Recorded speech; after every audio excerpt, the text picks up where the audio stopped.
สบายดีมื้อนี้สิมาแนะนำวิธีตัดสินเนาะตัดสินใหม่อันนี้มันสินตีนกับมีตีนอยู่กับพื้นนี้เลยเนาะและก่อนที่ตัดเนี่ยเราก็ต้องเบิ่งว่ามีอันนี้หันจะมาแนะนำวิธีอัดกาวเนาะตัดผ้ากาวซับสินเพราะว่าสินผืนนี้เอามาเนี่ยยังบ่ทันได้ซับในเนาะมันจะเห็นไหมยังบ่ทันได้ซับในเพราะฉะนั้นเราจะอัดกาวเนาะเอากาวตัดผ้ากาววิธีตัดผ้ากาวจะเป็นยังไงเนาะแนะนำให้เลยก่อนอื่นหมดหันก็ถ้าดีที่สุดก็คือผ้ากาวเนาะผ้ากาวที่ว่าเขาใส่หันนะต้องเอาสิ้นนี้ไปแล่เอาเนาะไปแล่เอาอยู่ตลาดบ่อหรือว่านะให้มันถือกับสีสิ้นนี้ถ้าหากบ่มีสีนี่จำเป็นบ่มีเราสามารถเอาสีดำใส่ได้เพราะว่าซับสิ้นข้างในนี่มันบ่เป็นอย่างเนาะสีดำนี่ต้องเอาสีมืดใส่ก็ได้สีมืดจังซี่เอาสีดำใส่ก็ได้ถ้าให้ดีก็แมนสีของมันเองสีเขียวอันนี้เป็นสีเขียวคิม่าเนาะเขียวสั้นๆสีเขียวแต่ทางในก็ต้องเป็นสีเขียวสีคือกันนี่อันนี้มันบ่มีเนาะมันบ่มีสีนี้ก็เลยเอาผ้าสีดำนี่ผ้าซับกาวอัดผ้าสีดำผ้ากาวจะเป็นผ้ากาวเป็นเลือกกาวยุตลาดกาวยุตลาดหันมันก็มีอยู่มีหลายแบบเนาะแบบหนึ่งค่ะราคาถูกแล้วก็ราคาปานกลางแล้วก็ราคาที่แบบแพงเนาะอันนี้ข่อยจะเน้นจะเอาราคาแพงเนาะเพราะว่าสิ้นที่ว่ามาตัดน้ำข่อยเป็นสิ้นใหม่จังซี่เนี่ยสิ้นงามๆสิ้นถ้าเขาเอาผ้ากาวที่ว่าบ่งามใส่เวลาเฮารีดอัดกาวแล้วสิ้นมันจะบ่งามมันจะโพงออกมาเวลาเฮานุ่งมาเทื่อหน้ามาน่ะสิ้นมันจะริ้วเข้าแล้วกาวมันออกกาวมันจีกออกแล้วมันจะบ่ซับกาวนี้เขาต้องเลือกผ้ากาวให้ดีๆเนาะตอนเขาไปซื้อผ้ากาวอันนี้หันเอาผ้ากาวในราคาเม็ดละ20,000หรือว่า100 บาทมันเป็นผ้ากาวเนื้อดีเนื้อมันก็ในราคานี่แหละมันมีอยู่ตลาดมันนี่เห็นก่อนอื่นหมดเนาะก่อนอื่นหมดหันทำมาเบิงว่าอุปกรณ์ที่การสิตัดเนาะก็คือมีไม้บรรทัดโค้งสะโพกตัดสินโค้งสะโพกแล้วก็ไม้บรรทัดซื้อ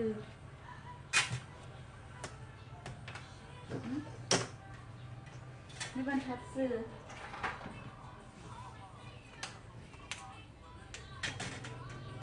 แล้วก็มีแป้งขีดอันนี้เห็นมันหักไปแล้วแต่ก็ยังใส่ได้อยู่แป้งขีดแล้วก็เลกกิ้งมีหลายอันคือถือง่ายไปอยู่โต๊ะหยิบเครื่องส่วนใหญ่แล้วก็มีเจี๊ยกิ้งอันนี้เจี๊ยสีเนาะเสื้อแมสนี่ตัดอันนี้หันเราจะมาเบิ่งกันเลยว่าจะตัดผ้ากาวนะก่อนเขาสิตัดผ้ากาวสิรีดกาวเขาต้องมาแทกสิ้นเบิ่งก่อนว่าสิ้นความยาวของสิ้นมีเท่าใดแล้วเขาก็มาเลือกมาตัดผ้ากาวเนาะ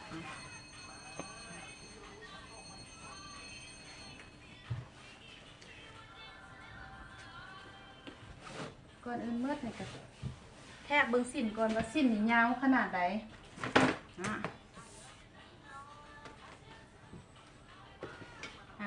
แทกใต้ตีนสุดเลยเอาพอดีเป๊ะเลย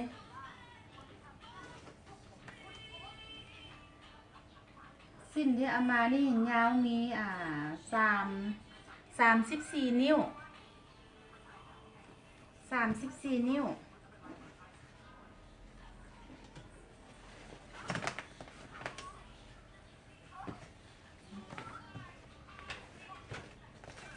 แทก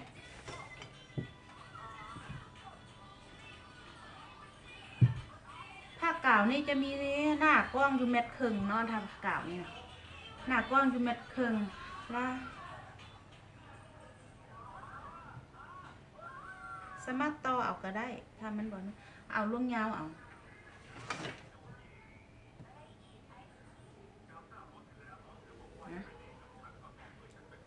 ส้นสองส้นนี่มาพับเข้ากัน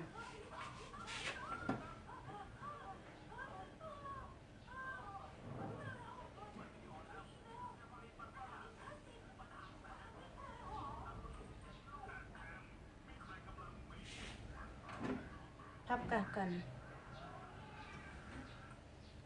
แล้วก็พับอีกบาทหนึ่ง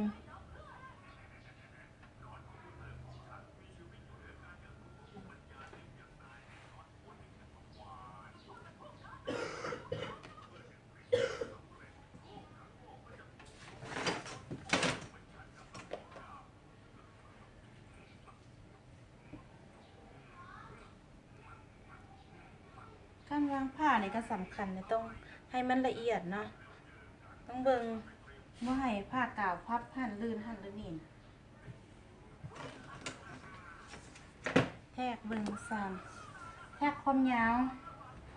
34ขีดหมายไว้อันนี้34ขีดหมายไว้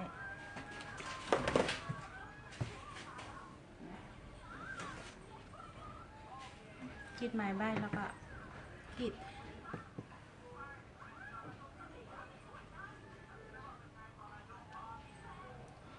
เส้นจังสิดัดออกมาไม่เห็นนะเห็นเด็กบางแสง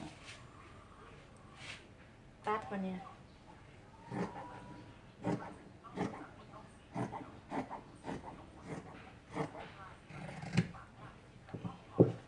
มันนี่จะหู้บ่ว่ามันได้เท่ากับตรงสิ้นบ่สิ้นความกว้างของสิ้นเนาะอันนี้หันเท้าพับครึ่งลำบ่พับครึ่งละพับครึ่งสิ้นนี่ก็พับครึ่งบ่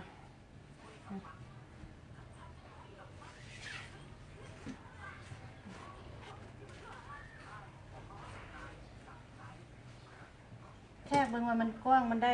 พอบ่พอกันกับสิ้นบ่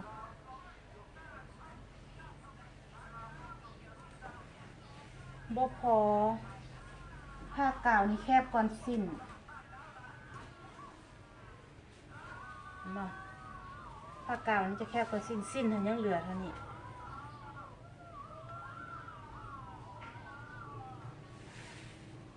สิ้นมันพอจังสิ้นให้จังไดเท่ากับตัดต่อเอาเนาะมันมีจักนิ้วพอนี่จักนิ้ว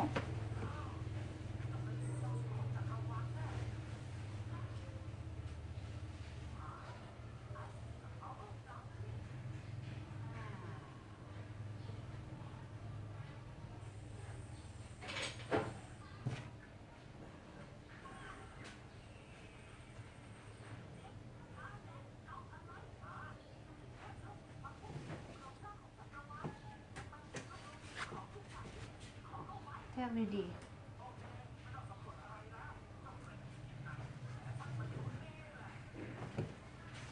คือลงยาวเนี่ยพอดีกันเป๊ะแล้วมันแบบลงยาวนี่นั่นแต่ลงกว้างความกว้างของสิ้นมันพอดีผ้ากาวกับสิ้นพอดีกันคือลงผ้ามันจะเหลือออกมากันนี่จะมาแทกเบิงนี่มาแทกเบิงบ่พอจากนิ้วอันนี้พออยู่2.2 หุ่นบวก2.2 หุ่นเพราะว่าพับครึ่งเดี๋ยวน้อยยังอีกข้างหนึ่งอยู่ทางนี้2.2 หุ่นบวกอีก2.2 หุ่นเป็น4 นิ้วครึ่งแต่บวกเติมอีก4 นิ้วครึ่งตัดผ่ากาวนี่ต้องตัดผ่าตัวนี้อีก4 นิ้วครึ่ง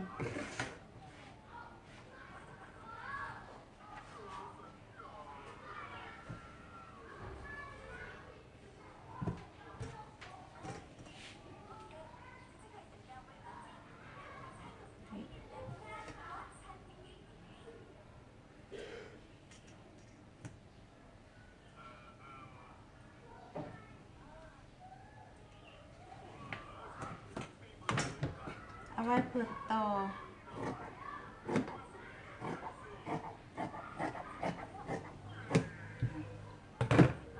นี่4 นิ้วครึ่งแล้วเราจะมาต่อใส่ข้างที่มันบ่พอนี่เนาะต่อใส่ข้างแบบนี้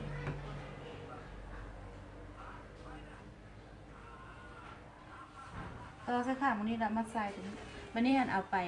รีดกาวอันนี้